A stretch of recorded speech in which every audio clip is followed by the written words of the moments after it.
the sixth meeting of the Certificate of Need Task Force. At this moment, I'd like to ask Becky to call a roll, please. Senator Byrd, Senator Givens, Senator Meredith, Present. Senator Schickel, Representative Burke, Here. Representative Elliott, Representative Proctor, Present. Representative Witten, Here. Senator Douglas, Present. Chairman Weber. Here. All right, we do have a quorum and can conduct business this morning. I'd like to ask for a motion for approval of the October 19th So moved. meeting minutes. We have a motion by Senator Douglas, second by Senator Meredith. All those in favor, aye. Aye. Any opposed, no. Minutes are approved. This is our final meeting of the task force where we will hear testimony. We will meet again on Thursday, December the 14th at 10 a.m. To adopt a final report that will be submitted to the Legislative Research Commission and joint leadership in the General Assembly. At this moment, we're going to begin with a remote presentation by Dr. Jeffrey Singer. Is Dr. Singer, are you on? Okay. Dr. Singer, I want to ask you if you will introduce yourself for the record. After you do that, I will swear you in, and then you may begin your presentation. Sure, thank you. My name is Jeffrey Singer, MD. I'm a surgeon as well as a senior fellow at the Cato Institute. I'm based in Phoenix, Arizona, and the Cato Institute is based in Washington. Thank you. Would you raise your right hand? Do you swear to tell the whole truth and nothing but the whole truth, so help you God? Yes, I do. All right, you may begin with your presentation. Okay, well, thank you, Chairman Weber, Chairman Douglas, members of the Special Committee Certificate of Need Task Force. As I mentioned, my name is Jeffrey Singer. I'm a senior fellow in health policy studies at the Cato Institute. I'm also a medical doctor specializing in general surgery, and have been practicing that specialty in Phoenix, Arizona for over 40 years. I appreciate this opportunity to provide my perspective as a healthcare practitioner and a policy analyst to assist the task force in assisting existing policies. Roughly 4 decades since the repeal of the 1974 federal law that incentivized states to establish certificate of need requirements before new healthcare facilities can develop or existing ones can add beds or equipment, certificate of need requirements still exist to varying degrees in 35 states. More aptly named permission slips to compete, certificates of need are a classic example of central planning. Incumbent healthcare providers heavily influence certificate of need commissions. Attempts to reform or repeal certificate of need laws are often met by fierce resistance from the incumbents who try to make the case that they only have the interests of the public in mind. Certificate of need laws render state healthcare systems sclerotic and unable to rapidly adjust their infrastructure to meet the changing demands of public health emergencies. Many governors suspended certificate of need laws during the public health emergency. State legislators should formally repeal the certificate of need laws in those states and in states that did not suspend them. Lawmakers enacted certificate of need laws based on a theory that restricting the supply of healthcare services will somehow reduce demand for those services and thus restrain healthcare spending. However, policymakers should have noticed that private or government-run third-party payers pay for most healthcare services. This insulates most patients from costs and this insulates most patients from the actual prices of healthcare services, while the third-party payers absorb the costs. Consumer patients with little skin in the game have no incentive to be cost-effective. When price signals are inoperative, demand continues despite restrictions in supply. Shortages inevitably develop while prices paid by third-party payers increase at a greater rate than they otherwise would have occurred. This is basic economics. The only way to reduce healthcare expenditures when healthcare consumers are largely insulated from price effects is to decrease availability and access to healthcare. In a George Mason University Mercatus Center working paper, a review of 20 academic studies found that certificate of need laws largely failed to achieve their goal of reducing healthcare costs and concluded that the overwhelming evidence is that certificate of need laws are associated with higher per unit costs and higher expenditures. The numbers speak for themselves. National per capita health expenditures increased from 2,354 in 1974 to 12,914 in 2021 in constant 2021 US dollars. Despite the ineffective nature of these laws, states still have a variety of certificate of need laws on the books today. The various states differ in the type and number of restricted facilities and expenditures. For example, Ohio restricts only long-term care services, while Kentucky restricts more than 24 different types of healthcare facilities.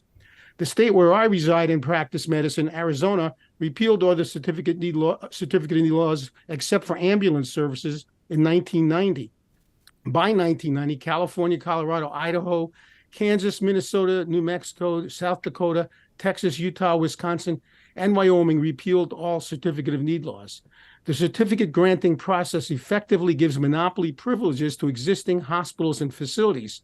When new providers petition for a certificate, established providers are usually invited to testify against their would-be competitors.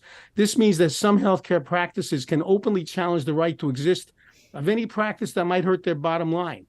Indeed, hospital administrators openly admit that protection against competition, thanks to certificate of need laws, has become an integral part of their business model. Hospital administrators argue against the repeal of certificate of need laws, claiming these laws allow them to generate enough revenue to provide 24-hour emergency services and uncompensated care. But physicians and other healthcare practitioners also provide uncompensated care and other services, yet state professional organizations don't argue for creating a certificate of need requirement before allowing doctors, nurses, psychologists, physical therapists, etc., to set up a practice in the state. And they would be publicly derided if they did so. New healthcare practitioners entering the state may provide competition to incumbents. This has not stunted the growth of the healthcare professions, and instead it has benefited healthcare consumers by increasing choice and access. According to one healthcare journal, quote, hospitals tend to view certificate of need restrictions favorably when they serve to exclude competing facilities from entering a market, but may take steps to circumvent the certificate of need application process where their own expansion is concerned. Close quote. One of the original purposes of certificate of need laws was to encourage hospital substitutes. Yet, ironically, 28 states now restrict ambulatory care services, a common hospital substitute that competes with traditional hospitals. Both nursing homes and home health care services provide long-term care and hospice care. Many states that have repealed some certificate of need laws retain them for nursing homes. Comparisons between states with some certificate of need laws and those with no certificate of need laws show hospice expenditures in states with certificate of need laws are dominated by nursing homes rather than alternatives like home health care. A 2016 working paper by Thomas Stratman and Christopher Koopman for the Mercatus Center at George Mason University concluded, quote, the presence of a certificate of need program is associated with 30% fewer hospitals per 100,000 residents across the entire state and is, quote, also associated with 30% fewer rural hospitals per 100,000 residents. A 2020 Mercatus Center working paper by Stratman and Baker found that states with certificate of need laws spend more per patient on Medicare and Medicaid in rural areas. Per patient hospital readmission rates, ambulance utilization rates, and emergency department utilization rates are also higher in rural areas of states that have certificate of need laws. A 2020 Mercatus Center study by Mitchell and colleagues estimated that repealing certificate of need laws in Kentucky would add 27 health facilities and one additional ambulatory surgery center in rural areas of the state. It also estimated removal of certificate of need laws would lead to a 5.8% decrease in deaths due to post-surgical complications and a slight decrease in readmissions for heart attacks and heart failure in Kentucky. Birthing centers have been gaining popularity as alternative venues for labor and delivery. Nurse midwives usually operate them. In some regions of the country, particularly rural areas, they enable women to give birth in culturally familiar places with more compassion than they would receive in hospitals. An added benefit of birthing centers is that in some rural areas, mothers in labor must often travel very long distances to deliver at a hospital, while birthing centers provide additional options for them. Freestanding birthing centers only take low-risk patients. The evidence to date suggests that freestanding birthing centers are associated with lower preterm delivery rates, higher birth rates, higher breastfeeding rates, and lower rates of cesarean sections. However, Kentucky certificate of need laws impede access to this valuable service. Women have had babies in their homes since the beginning of recorded history, and in modern times are increasingly opting for home births, Fortunately, they don't need to obtain a certificate of need before they have a baby at home. A study from the University of Southern Maine's Rural Health Research Center found that 91.7% of Kentucky's counties have, quote, ambulance deserts, defined as, quote, a populated census block with its geographic center outside of a 25-minute ambulance service area, close quote. While not responsible for this problem, certificate of need laws certainly don't help matters. With a 91.7% ambulance desert rate, ambulance service applicants shouldn't have to convince a government commission that ambulance services are necessary.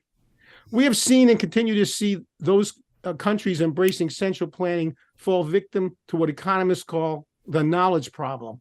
It's impossible to predict how many ICU beds, general beds, or other healthcare facilities and services will be needed to serve a growing and dynamic population. Markets are the most accurate and efficient way of allocating goods and services.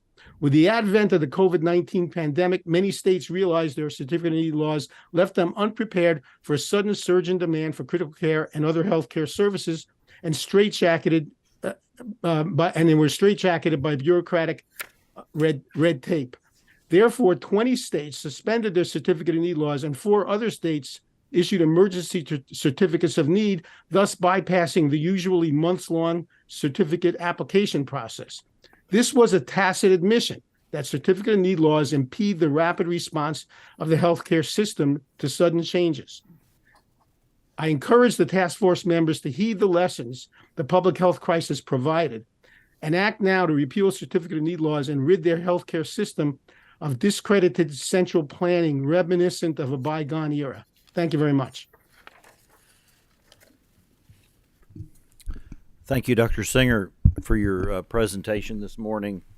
Do we have any members of the task force that have any questions? Senator Meredith. Thank you, Mr. Chair, and thank you, Dr. Singer. You mentioned in Arizona that certificate of need has been repealed all except for ambulance services. Why do they get an exemption? That's a very good question, Senator. I wish I had the answer. And we also have a lot of ambulance deserts in Arizona, which, as you know, has a large amount of rural areas. In fact, in 2021, there was a report that during a 4-month period in central Arizona, there were 400 times that ambulances could not actually arrive at the scene. So I would also advocate that Arizona get rid of its certificate of need process for ambulance services. Well, again, I think that's a very important question in the context of your entire presentation is why does every other service get exempted but not ambulance services? There's got to be some rationale for that, and I think it gives more credibility to your testimony if I understand what that is. Yeah, it happened back in 1990, and I don't have a record available. Actually, we tried to find it. I don't know why that was left in place. I wish I could answer it. I'm sorry. Follow up, please. A couple of questions for you. You mentioned that repealing certificate of need in Kentucky would open up possibly more hospitals in the state. And it's kind of an industry standard, not just in healthcare, but almost in every industry, that until you have at least 85% capacity, you don't expand services. Kentucky, its hospital industry, our current occupancy is about 62, 63%. So where's the justification for additional construction of hospital beds when we're only running about 62% occupancy? Well, Senator, I would say that it's not really up to any one of us to justify it. I think the owners of the facilities, the administrators of the facilities, based on market conditions, will determine whether or not to open another facility. Not only that, but in an unencumbered marketplace, alternatives to hospital facilities, such as ambulatory service facilities, urgent cares, et cetera, may actually fill a role that hospitals are not filling, for which hospitals are a more costly way of providing that role. Rather than have a centrally planned commission, a government decide how goods and services get distributed in the economy, it's always better. The market's always more accurate and responsive. Well, possibly, but I'm surprised that you make no mention of payer mix and its impact on the structure of the healthcare delivery system. Shouldn't you give that some credence? And when we talk about controlling costs, one of the biggest issues is the fact that we're so heavily dependent on Medicare and Medicaid in Kentucky, which does not pay charges, they pay a percentage of cost. And to me, Well, that's the major impediment to expanding healthcare services is who wants to go to the community when you're not going to make any money? So why doesn't this play a bigger role in this than repealing certificate of need?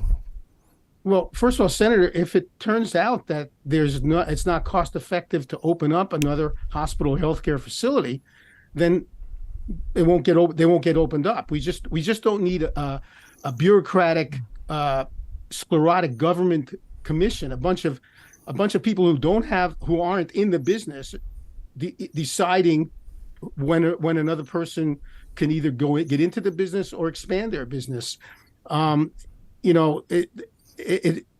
Healthcare may be unique, but it's not in a way that somehow makes the government competent to run the health system. The government's just made up of committees or bureaus run mostly by lay people who don't have degrees in medicine or hospital administration, unless the government wants to let the people in the health industry make all the decisions for everyone, which would be an example of the fox guarding the hen house. That's sort of what happens with certificate of need laws. I don't think healthcare is any more special or complicated than building and selling computers, cars, houses. I certainly don't do any of those things, but somehow I can comparison shop, do my due diligence, and buy and use those things. What helps me is their open competition in the market, along with the purveyors of useful information who compete to provide me this information I need. I don't need a committee of government people deciding whether or not it makes sense for me to add beds to my hospital or to open up an ambulatory surgery center. Well, I agree with you that government really doesn't need to be involved in healthcare, but we're here, have been since 1965 and become a bigger part of it. But I think you're discounting the role that government does have to play in protecting the public. And particularly in rural communities where we have a shortage of healthcare professionals to begin with. I'll admit that certificate of need does give rural hospitals a monopoly within the community, but rightfully so, because without it, you lose your commercial pay base. If you repeal certificate of need, I certainly think you'd see maybe a proliferation of healthcare providers, new healthcare providers, but the focus would be on those with commercial insurance, not Medicare and Medicaid. And when that service is no longer available to those folks, how does that improve the healthcare in Kentucky? Well, with respect, Senator, I think you can make the same argument for not allowing any new doctors to enter practice in Kentucky, particularly in rural areas, unless a commission made up of the members of the medical profession in the state of Kentucky decide another doctor is needed, because it could affect their bottom line as well. Well, I also have 40 years healthcare experience, and I can tell you the major impediment to recruiting physicians, any healthcare provider to rural communities, is the heavily dependence on Medicare and Medicaid. Why would anybody choose to work in a rural community knowing you're going to make 25 to 30% less than your urban counterparts because of the payment situation? So if that's the case, Senator, if that's the case, then the incumbent healthcare facilities don't have anything to worry about, because nobody's going to want to go and compete against them. But the point is, we don't need to ask the government permission to compete. And usually the committee that we have to ask permission from is either made up of the people who we want to compete against, or is heavily influenced by people we want to compete against. If as you say, it's poor business sense to add another hospital in a rural area in today's conditions, then I don't think the incumbent hospitals have anything to worry. Nobody's going to come in to compete against them. Thank you, Mr. Chair. Representative Proctor. Thank you, Mr. Chair. And I thank you as well for your testimony. There's been a lot of discussion here about the divide between rural and urban. So I'm wondering if you can speak to that. You said in your testimony that Arizona has not had a certificate of need, it sounds like, for at least 20 years for hospitals, and a lot of Arizona indeed is rural. Can you talk about, are we seeing a overproliferation of hospitals in the rural areas? Are we seeing them closed? And are we seeing deserts where perhaps people are not getting services? Representative Proctor, it's actually 33 years now since Arizona repealed all of its certificate of need laws, with the exception of ambulance services. And the population has grown dramatically in Arizona. I'm sure most people are aware of that. It's mostly in urban population centers, Tucson, Phoenix, and Flagstaff are the big urban centers, but we have a considerable rural population, and we certainly haven't had any problem with new hospitals developing or expanding. There have been no disincentives to the development of new healthcare services. A problem we're having here is a problem that's affecting the entire country. We're seeing actually a shortage of healthcare practitioners of all types. Seems like more are retiring from the field than are they're retiring at a quicker rate than people are coming in to replace them. And so this is a problem, a separate problem, of course, but it's certainly not a result of certificate of need laws. Thank you. Representative Burke. Thank you, Mr. Chair, and thank you, sir, for your testimony. It sounds to me in your recent answers like the certificate of need repeal in Arizona has not yielded a solution to some of the problems that are facing Kentucky, like the greater number of people retiring from the profession of medicine. So knowing that it can't solve that problem, knowing that it still leaves deserts of healthcare, with this transition you propose from what you call central planning to market-driven healthcare allocation, who bears the cost of market failures, like growing healthcare deserts in non-financially attractive places like rural Kentucky? Someone ought to be liable, it seems to me. So do you support patients' families being able to sue healthcare providers when market failures fail their loved ones? I'm not sure I understand the question. Are you saying that they should sue healthcare providers for choosing not to practice in a certain area?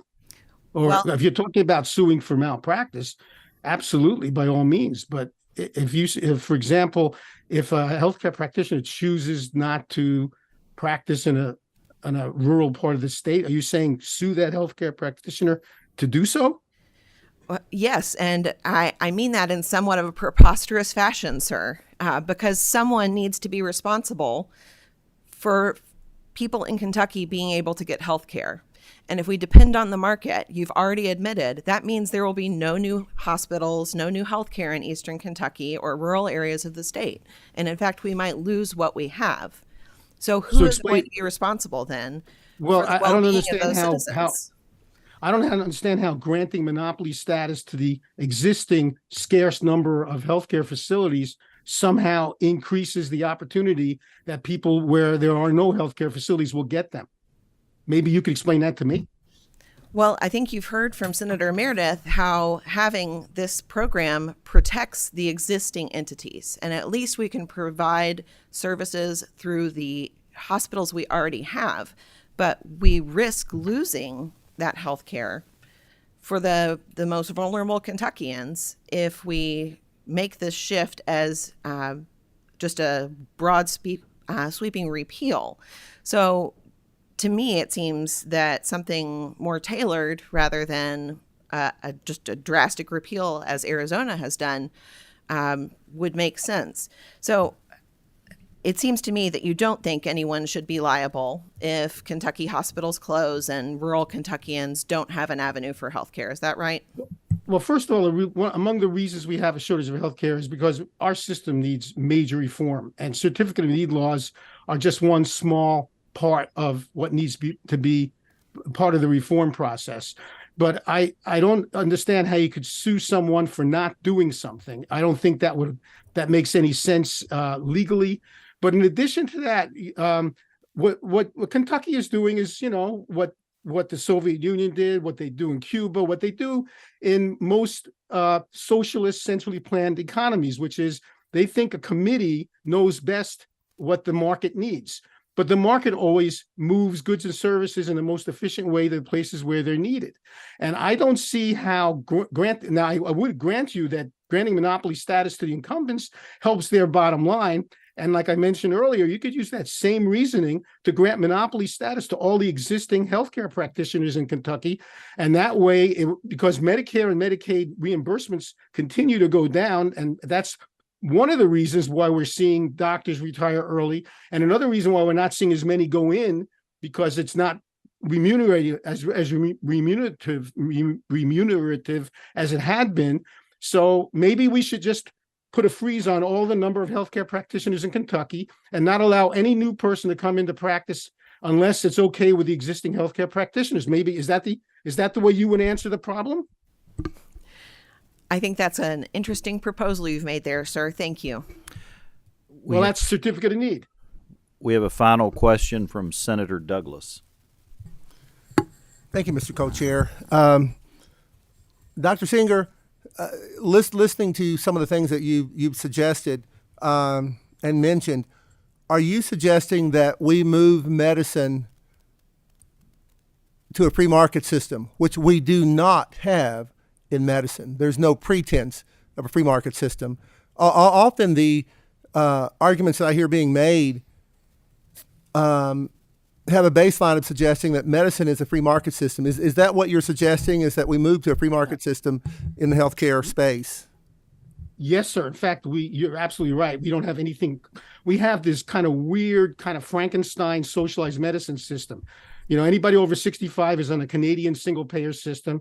Anybody who earns below 130% of the poverty level is on Medicaid, which is a Canadian style single payer system. Anybody who's a veteran is in a VA system, which is like the British style National Health Service, where it's government employed physicians in government centers. And then the remaining population, if they're employed, their employers mandated to provide them insurance that's government designed and with all of the benefits and even the way the money's handled, regulated and controlled by the government.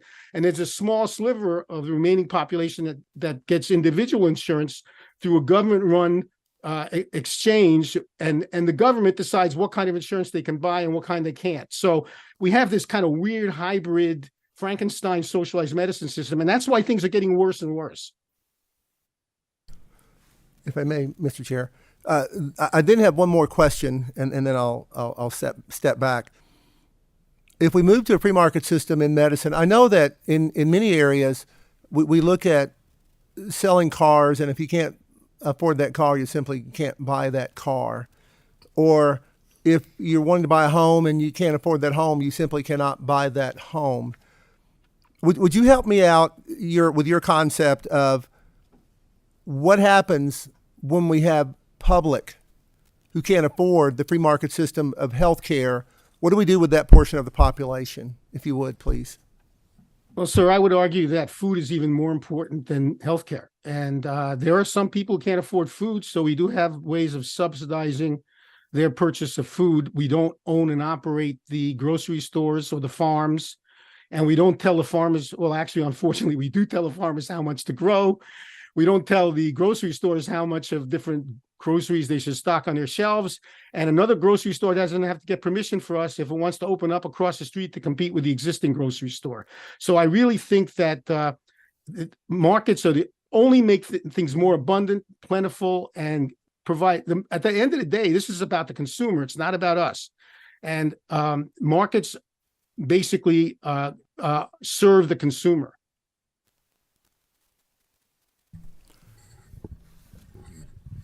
Thank you, Mr. Co-Chair. The one thing that we also have to keep in mind is that we have currently a system in the United States where we have created a population that has become somewhat dependent. And so a lot of the skills that they otherwise would have developed, they do not have. So is that suggestion that we now decide that we no longer want them in this particular boat? So what we're going to do is we're going to push them over to the side and allow them to do the best they can in the water, even those who don't have the ability to swim. And at some point they will learn to swim. Hopefully they'll learn to swim before they die. Is that the suggestion that we're making for a certain population here in our country? Sir, I don't think I'm suggesting that we have some sort of shock therapy, which is, if we all read the news today, there was a big election in Argentina, which is a little further down the road than that we're heading on. And the new president-elect promises shock therapy to their economy. I'm not suggesting we need shock therapy. I'm suggesting we need to have a kind of gradual, thought-out plan of reform. But at the end of the day, central planning never has worked in human history, and just because that's what we have been doing doesn't mean that that we should not be open to change. Thank you so very much, Dr. Singer, and thank you, Mr. Co-Chair. Absolutely. Dr. Singer, thank you for your presentation today. We appreciate it. Thank you. We now have a next presenter from the Pacific Legal Foundation. I'd like to ask Laura D'Agostino if she'll come forward. Introduce yourself for the record. We'll swear you in, and after that, you can begin your presentation.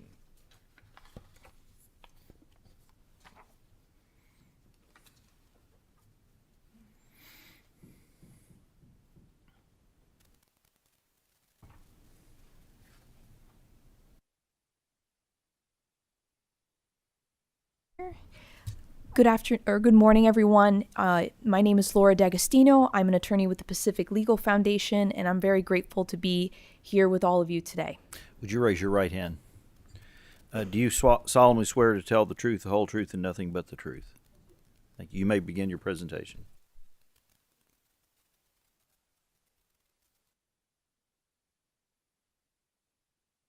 Can you pull the mic closer to you? We're not picking you up, and we have to record everything, so.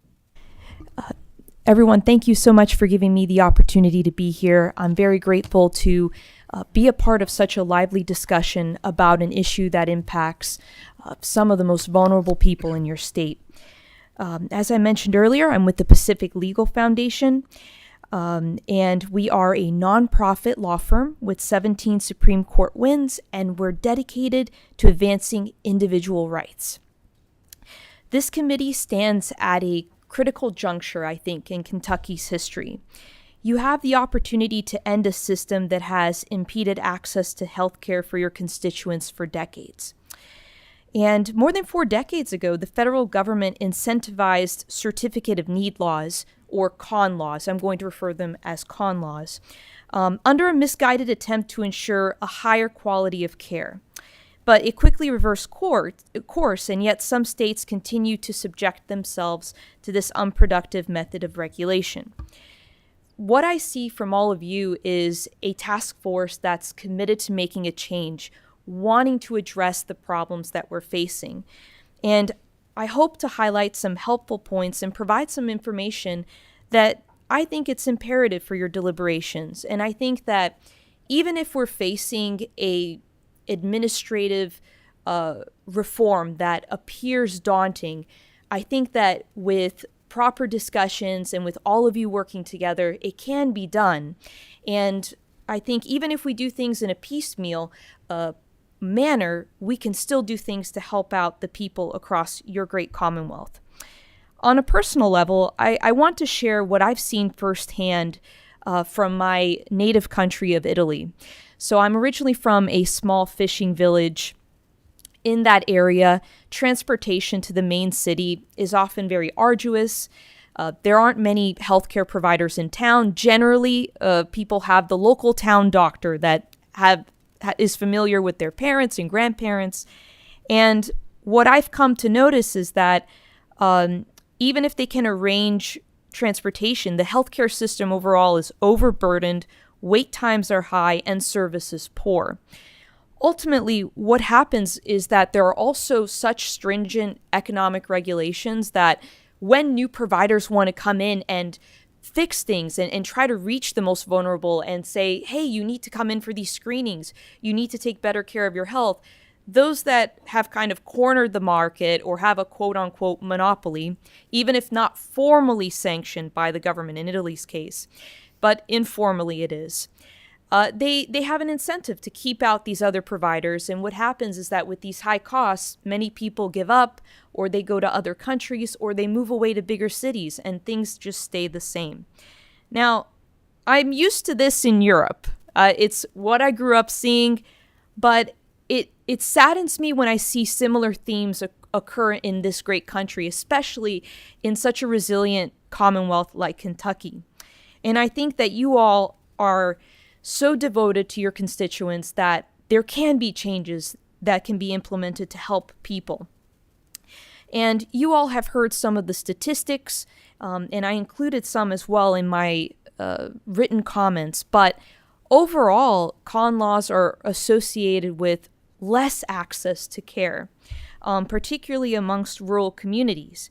And I wanted to emphasize, too, that Kentucky is one of a handful of states that imposes a form of need review on ambulances, and there's no evidence that I'm aware of that emergency services in states without these con laws are suffering. And it's also important to note that since 2017, our client, Mr. Truesdell, and his children have been providing ambulance services in Ohio, just a few minutes across the border from northern Kentucky. And as a native of northern Kentucky, Philip has a strong desire to expand his business to help his friends and neighbors in the Commonwealth, particularly in areas where there's an impediment to accessibility. But the con requirements prevent him from doing so, and the Sixth Circuit, in its recent order in our case, noted that we raised valid concerns about the wisdom of the law's limits on market competition. And evidence suggests that these limits will harm Kentucky's own consumers. And ultimately, the court said, well, this is a harm that the citizens of this Commonwealth are subjected to, and it's up to the legislature to make a difference. Now, I've heard a couple of different comments from everyone, and I think the concern is about doing an overarching repeal of everything, but I would propose potentially some suggestions. For example, if we would go ahead and repeal the competitor's veto from the con process and implement strict deadlines, we could potentially have a fairer process, make it more efficient, and ultimately, at the end of the day, as also someone that is in a family of small business owners, I've never met a business owner when faced with the chance to deny a competitor from entering into his space to say, no, go ahead and let him in. Perfectly fine if he threatens my consumer base. And I take that there is a serious concern about what will happen to everyone, but what I think you all can take comfort in is that the data does show that con laws restrict access,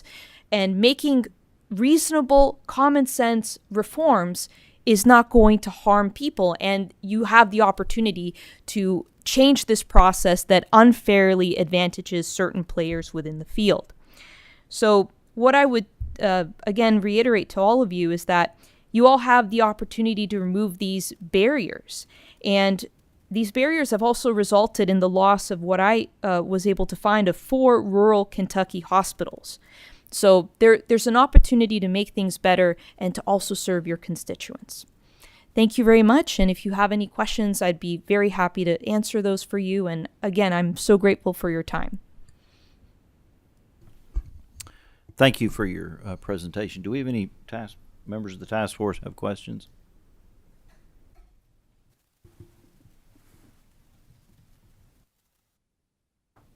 Seeing none, thank you for your time this morning.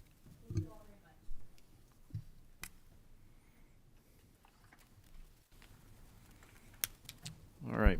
Our next item on the agenda, we will hear from Deborah Hayes, the president and CEO of the Christ Hospital Health Network. Ms. Hayes, I'd like to ask you to come forward.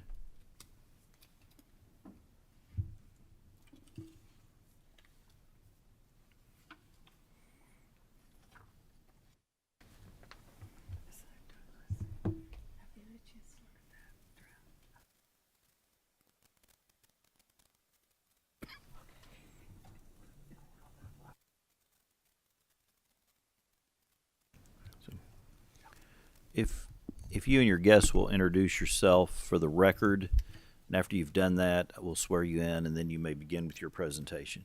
Good morning. My name is Debbie Hayes. I am the president and CEO of the Christ Hospital Health. My name is Matt Schuler. I'm Chief Legal Officer of the Christ Hospital Health Network. If you all will raise your right hand, do you solemnly swear to tell the truth, the whole truth, and nothing but the truth, so help you God? You may begin your presentation.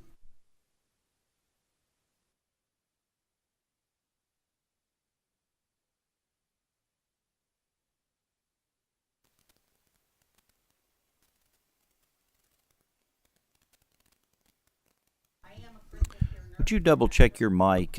We're getting feedback. There we go. We're not. There Is you that go. better? Thank you. I am Debbie Hayes, the President and Chief Executive Officer of the Christ Hospital Health Network.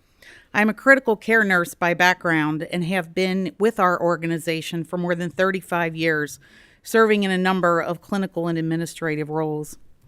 The reason that I'm here today is on behalf of our community, our local business leaders, and most importantly, our physicians and our patients, to share with you one provider's experience with Kentucky's Certificate of Need laws, and most importantly, to convey to this task force the reasons why we believe that there should be due consideration for changes to those laws. Today, I want to take this opportunity to share a little bit about our organization, describe our current relationship with the Commonwealth of Kentucky, and most importantly, share with you how the Certificate of Need laws have impacted our ability to expand our services to our patients. I feel it's important to share our perspective since we have diligently attempted to work within the current framework when we submitted 2 different applications under the current laws during my time at the organization. One for an MRI, a magnetic resonance imaging machine, and number 2 for an ambulatory surgery center in an adjacent emergency department facility. Based on those experiences, we firmly believe that the community would benefit if changes were made to these laws.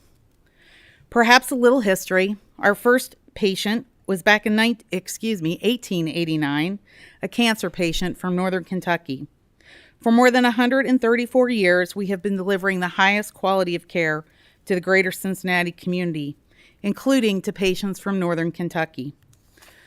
Our primary hospital is a 555-bed hospital located just a few miles north of downtown Cincinnati and the Kentucky border, and our second hospital is in the northern suburbs of Cincinnati in a part of the state called Liberty Township.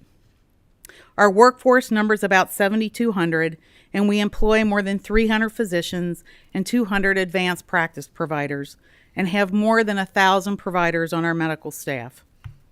We have an extensive network of more than 90 ambulatory locations across our service area, including 3 sites in northern Kentucky in Boone, Kenton, and Campbell counties.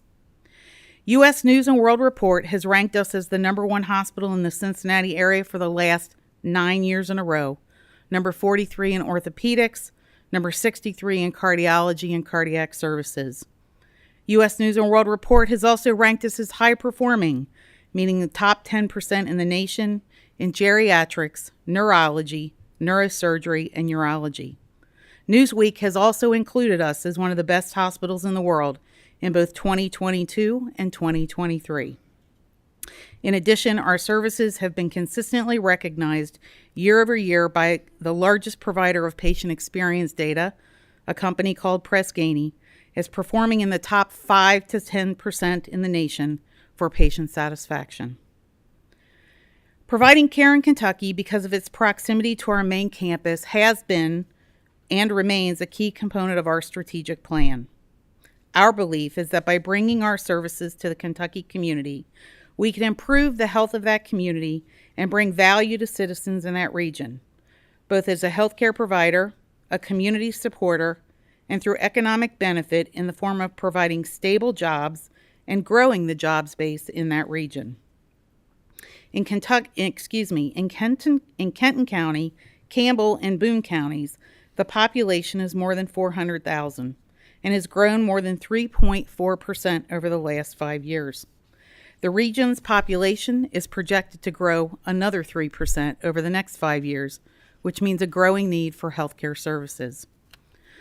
Of our 7,200 employees, more than 1,800 or 25% of that workforce are absolutely Kentucky residents. In fact, more than 900 of them, 50% of those 1,800, who are Kentucky residents, leave Kentucky and make the trip across the Ohio River to work in our Ohio facilities. This equates to more than $77 million in wages, annual wages, leaving Kentucky and being done so in Ohio. Those services are some of the same services that my organization would be interested in providing in Kentucky, such as outpatient and inpatient surgery, home health, emergency care, women's health, orthopedics, and cancer care. Over the past 5 years, we have invested in excess of $20 million to anchor our high-quality providers in Kentucky, despite our limited abilities to expand. Our providers are at or nearing 100% capacity in what they can offer to patients and the diagnostic tools that they have available to them at their Kentucky sites, all of which are at or nearing 100% utilization. For this reason, our Kentucky patients must come across the river for more complex services if they want to stay in our network with their primary care and specialty providers. Despite having only 3 sites in Kentucky, what is important to highlight is that last year, nearly 50,000 Kentucky residents were cared for by our providers, and more than 15% of our network's total revenue comes from those same patients. You need to know that there isn't a day that goes by, an event that I attend in Northern Kentucky, or a business meeting that I am in, that I don't hear something like the following from the citizens of Northern Kentucky. When are you going to expand services here? We need choice. When are you going to bring services closer to my home so that we have more choice? When will your providers be able to make it more convenient for me to get my care done? Every day, I hear from patients and business owners who would like to have the choice to receive their health care from our outstanding providers closer to their homes. But the obstacles and the burdens associated with the Certificate of Need laws prevent us from doing so. Much has been said about providers like us coming into Kentucky to what I will call cherry pick, only the best paying, only offering the most lucrative services to the highest paying patients. In fact, that is precisely the argument that was made against us during our Certificate of Need hearings related to our ambulatory surgery center and our emergency department request, that we would cherry pick. However, nothing could be further from the truth.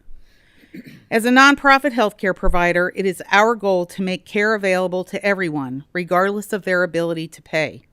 And we do that in all of our facilities in Kentucky, in Indiana, and in Ohio. You have also heard testimony in previous sessions from the dominant health system in Northern Kentucky. Their assertion is that they bear 100% of the burden of caring for those patients who have no means to pay or who are grossly underinsured. The irony of that statement is that the Certificate of Need laws and the process surrounding those laws inhibits our ability to share in that delivery of care to the entire Northern Kentucky population. It is because of the laws that we cannot provide emergency services there. It is because of those laws that we do not have hospital beds. It is because of those laws we are limited in our facilities, and we cannot provide more care to the entire community, including those with the inability to pay. Emergency rooms are often the portals of entry for those who are underinsured, uninsured, or receive government assistance into any healthcare system in the United States. Yet the Certificate of Need laws make it very difficult to expand as the need continues to grow. So you may ask me, why don't you apply for a Certificate of Need for these services? What might be stopping you? Well, the short answer is stewardship of a very many precious resources. Our experiences with the Certificate of Need process has proven to us that any attempt to expand services in our area will consume significant financial and organizational resources and would highly likely be a long, drawn-out, and more than likely futile endeavor. We have pursued and made 2 applications to provide services under the Certificate of Need laws, both which resulted in protracted and costly deliberations with mixed results. So let me tell you a little bit about that experience. First, as far back as 2013, in an effort to enhance the delivery of routine services at our Fort Wright location, which houses our primary care and specialty physicians, we applied for permission to place and put into service a magnetic resonance imaging machine. We call it an MRI. From the application to final appeal that was successfully defended, the process took more than 3 years and 9 months. 3 years and 9 months. Think about that. almost 4 years from June of 2013 to March of 2017 to obtain final approval and court validation for a common diagnostic tool that should be available to every physician. Fortunately, we were able to demonstrate the threshold of need. However, our application was opposed at every step of the process. In order to prove the need and to withstand the legal appeal process, we incurred nearly $500,000 in legal and related expenses. As we sit here today, that MRI is operating at 110% utilization, causing us to bring patients across the river to Ohio to ensure that they can get timely testing so that their physicians can provide appropriate treatment. The prospect of repeating that process again to provide the very basic equipment that any physician would need to care for a patient without the certainty of success gives us pause. On the second occasion, in an attempt to provide services that could not at the time be provided in Northern Kentucky, and in an effort to expand our services to a more modern and efficient platform, thereby providing greater access to the community, we applied for a certificate of need to operate a 2-room ambulatory surgery center with an adjacent emergency department and some physician offices in 2016. After many days of presentation of evidence of need, the hearing officer found that the requisite need was there and granted approval of our application. Once again, we were challenged and found ourselves in a battle in the courts to keep our certificate of need. It was on appeal that our approval was overturned, and we were denied the ability to proceed. This time, our losses were even more significant. After 3 years and 5 months of contested litigation, and the prospect of taking the fight all the way to the Kentucky Supreme Court, we gave up our fight to bring surgical and emergency services to Kentucky residents. To put this into perspective, for this application, we spent more than $1.2 million in legal and related expenses, thousands of man-hours, multiple trips to Frankfurt, and spent more than $1 million in site development at the proposed location. The facility would have powered hundreds of new jobs in Northern Kentucky on a piece of property that is an eyesore for the community and lays fallow even today. So why do I share this with you? The reality is, at least in our service area in Northern Kentucky, it can be exceedingly difficult to pursue providing additional healthcare services in the community under the current Certificate of Need laws. First, where one provider can provide all the services, demonstrating need can be challenging.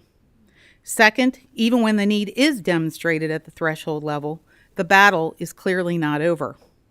Affected parties can challenge the hearing officer's decision through the courts, introducing more uncertainty and yet another barrier to entry. Now, that may not be the situation for everyone in every community in Kentucky, but it certainly is the case for us in Northern Kentucky. So I am here today as a healthcare provider who would like to expand options for our patients closer to their home, to ask the task force to consider changes to the current Certificate of Need laws that were introduced decades ago. The healthcare landscape is changing, as we have heard today, and I'm sure you have heard in other sessions. And the ability to transform the healthcare system, increase the continuity of care for patients, and to increase access to needed healthcare services in venues other than where they have traditionally been offered is a necessary part of that transformation. It is expected that providers must move to providing more outpatient services like ambulatory surgery and to deliver services for patients closer to their homes. These venues are oftentimes less expensive than the current hospital facilities, easier to access for patients, and have the potential to lower healthcare costs. We have embraced that very strategy since 2010. We have developed and expanded such facilities where patients can walk in and walk out on the same day throughout our service area, throughout all of our service areas except for one place, Northern Kentucky. If given the opportunity, we would love to provide the following services in Kentucky that now require Certificate of Need approval: additional MRI capabilities, home health services, ambulatory surgery, emergency surgery, linear accelerator surgery so that our radiation oncologists can provide cancer treatment to our patients, maternity beds, and potentially hospital beds. Thank you for allowing me to meet with the task force today. We appreciate the opportunity, and now we would like to open it up for any questions if any of you have those of us. Thank you for your testimony today. We do have several questions. We'll begin with Senator Berg. Thank you, Mr. Chairman, and thank you for your presentation. I think it's a fairly simple question, but I need you to sort of explain the dynamics of what's going on in your area. You're talking about the MRI, and you're talking about your need for an MRI in northern Kentucky. And you finally got it, and it's at 110% capacity. Is that correct? Yes, ma'am. Okay. Are you requiring your providers to use your MRI? Because I promise you, there are other MRIs available for those patients in northern Kentucky. We are all DICOM compatible at this point, which means the information can be sent from one hospital network to another hospital network at no cost to anybody. So what is wrong with your network of providers referring a patient to a facility that has room out of your network? What is the problem with that, other than you don't make the profit? Senator Berg, thank you for the question. So we do not require our physicians to use our facilities. However, they do prefer to use our facilities because they are familiar with those who will do the readings on those particular scans, and it makes it much more accessible for them and easier to have conversations with those within our network. So I appreciate that question. Can I follow up, please? So you're saying that because a phone call is easier to a radiologist in a Christ-run facility than it is to a radiologist in a facility that is run by a different healthcare network, that is a reason to have machines running fallow and other machines running above capacity in the state? Senator Berg, what I'm saying is that from a physician perspective, it is much easier and it is more convenient for those physicians to be able to network with those who they are more familiar and whom they have great confidence in terms of the readings that they get from those machines, if they are in network and they have a relationship with those physicians.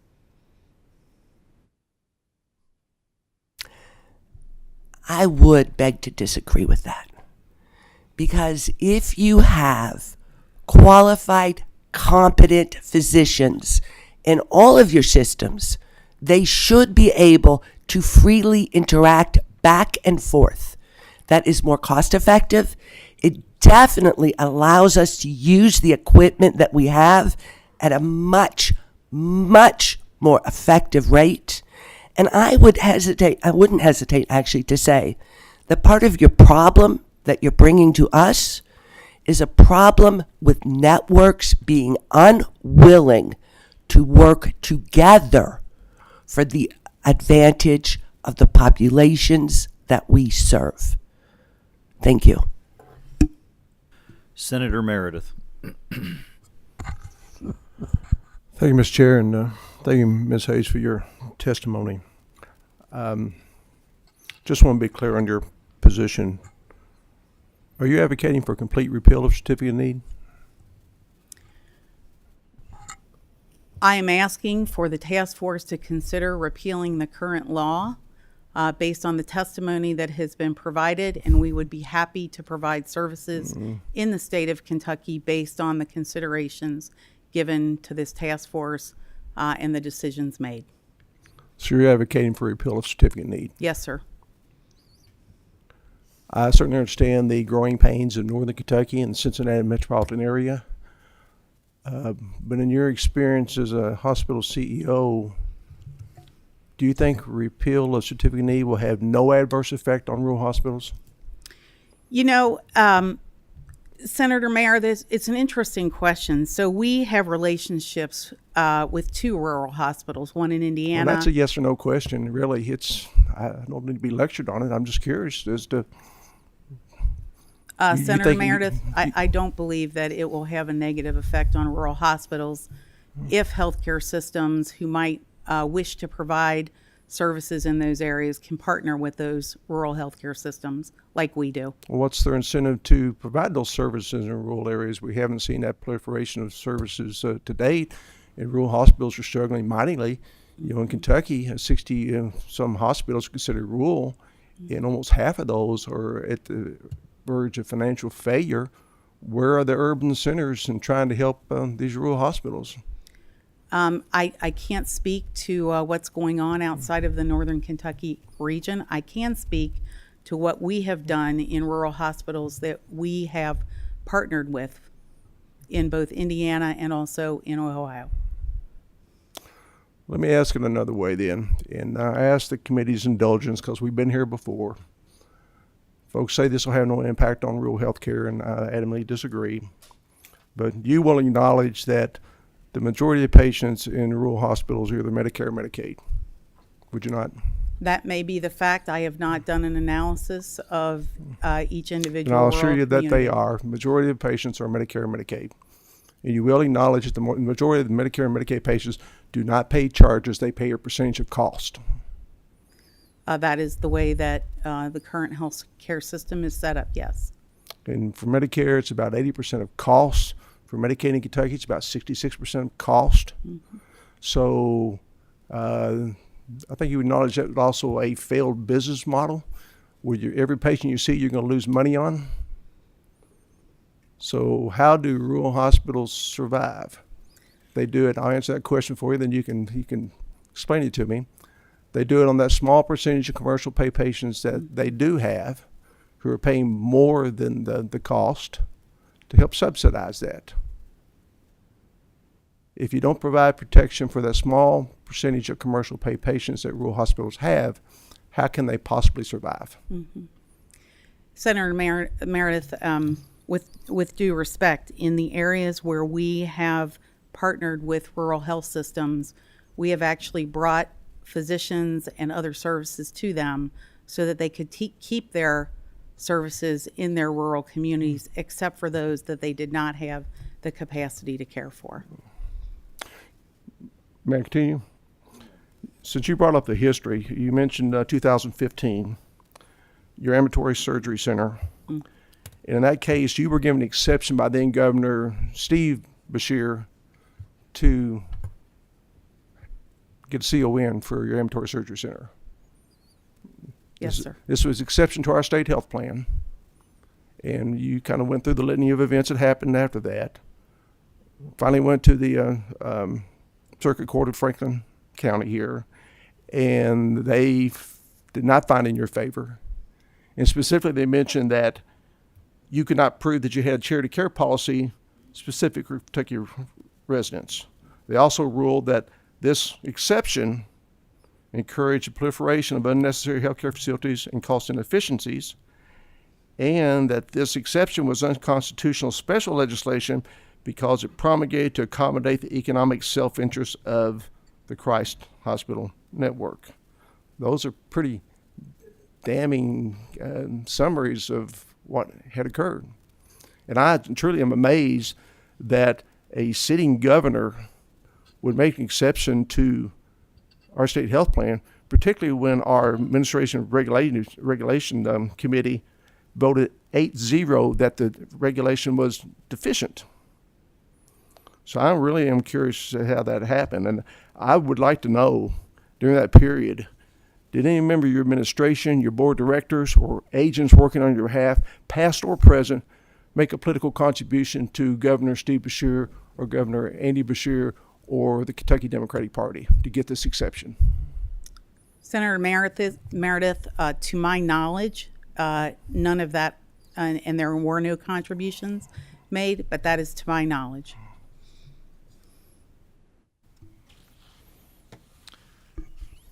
We're going to move on now. Thank you. Senator Douglas. I don't have any questions. I don't have any questions. Thank you. Representative Proctor. Thank you, Mr. Chair, and thank you, Ms. Hayes, for your testimony. You were speaking a lot about the economic impact of Kentuckians going across to Ohio and the revenues that we're losing. Are you able to speak at all to the difference in cost between hospitals in northern Kentucky and Cincinnati area? Representative Proctor, thank you for that question. On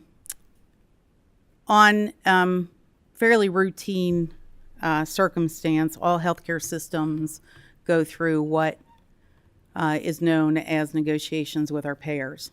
And because of the new price transparency laws, which have been put into place by the federal government, all of us are required to list our costs for services, for routine services, out on our websites.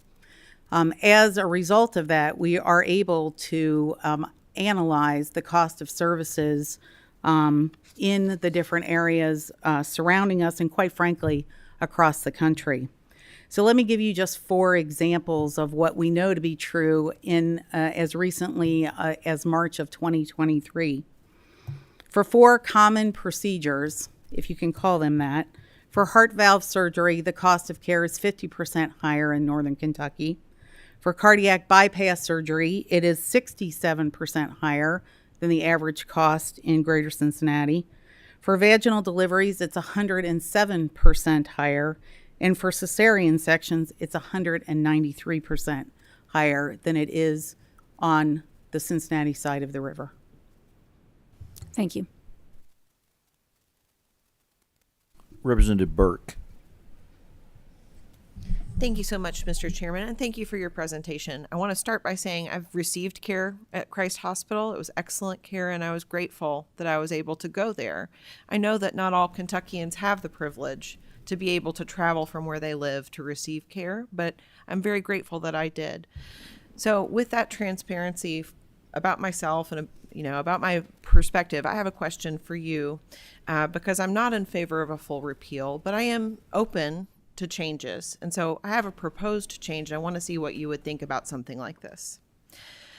Would you, as a part of a reformed certificate of need process, be willing to sign a contract or agreed order that your facility would serve an exact same payer mix, including equal or greater charity care, to the existing providers in the area where you want to relocate, with financial penalties for failure to comply? Representative Burke, first, thank you for the question. Thank you for trusting us with your care. As a nonprofit healthcare provider, I have every intention of providing care to those patients who come to us. I provide about 65% Medicare and Medicaid coverage now. I have about a 10 to 12% uncompensated care, and we provide more than $60 million in uncompensated community care every year. So I would be more than happy to attest that we will be more than happy to open our doors to any and all comers. Financial penalties, I think we can probably discuss at a point in the future, but I certainly have every intention of providing services to any member of the greater Cincinnati, Northern Kentucky area, just like we do today. Thank you very much. Senator Schickel.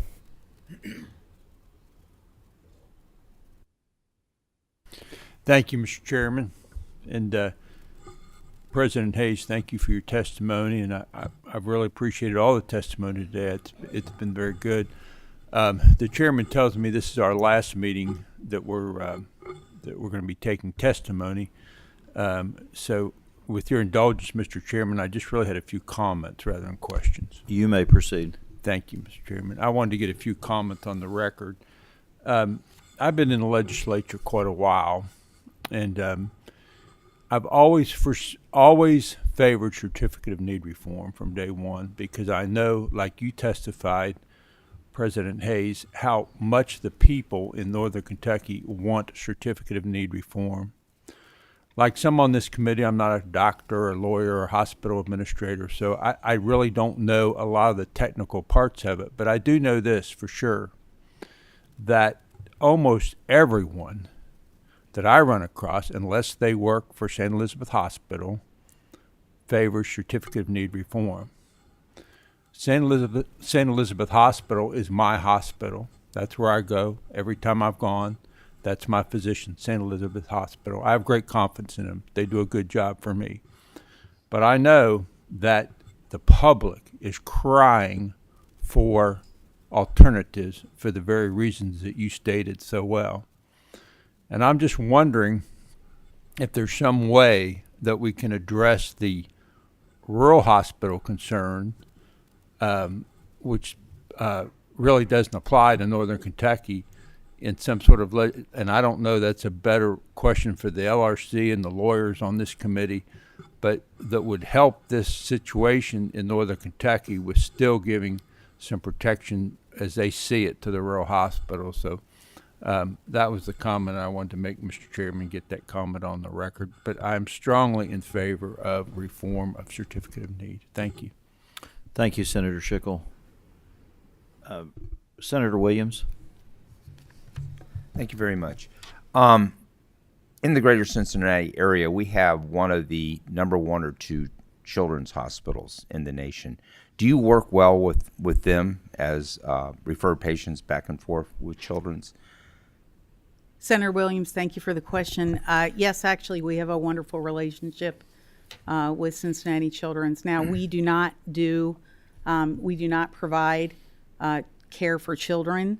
We will stabilize them if they present to our emergency room, and then all greater Cincinnati hospitals send those children to Cincinnati Children's. Thank you very much. And I would like to note that the members, Cincinnati Children's, just broke ground on a facility in Northern Kentucky.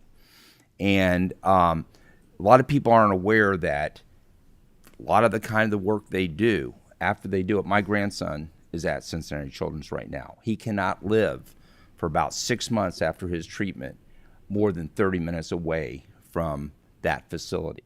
So this is a limiting factor. He can't live at home, okay? He has to be with it. He lives with his aunt, which is about 5 minutes from there.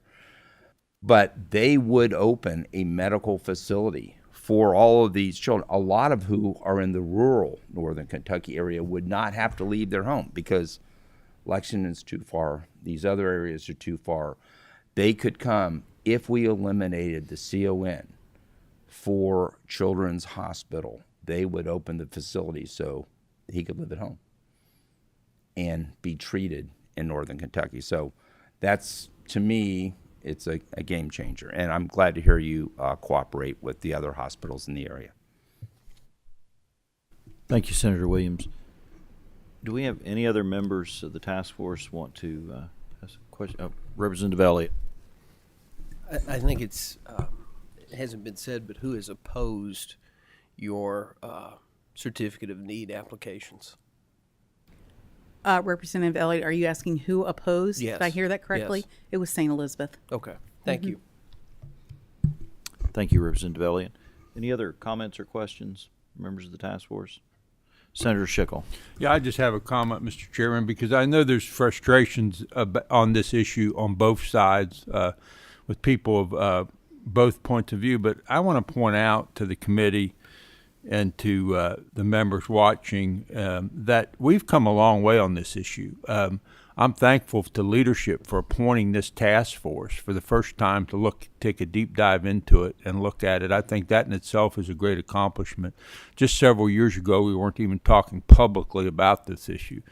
So we've had some great dialogue with this task force, and it's important that we recognize, that both sides recognize that we're moving forward with this. We're looking at this. We're not burying our head in the sand, and I'm thankful for leadership for making that possible.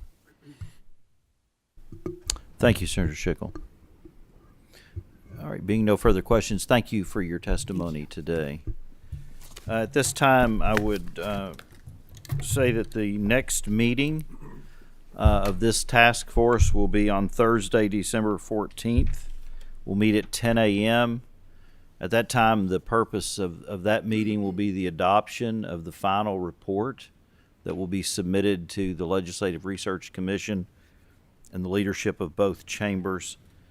members of the task force, be looking for that report to hit your emails. Once you receive that, we will be looking and interested in feedback on that. Any suggestions or recommendations that you have that you'd like included in that. So be on the lookout for that. We will move for final adoption of that report at the December 14th meeting. If any other members have any comments or questions before we adjourn? That being said, do I have a motion to adjourn?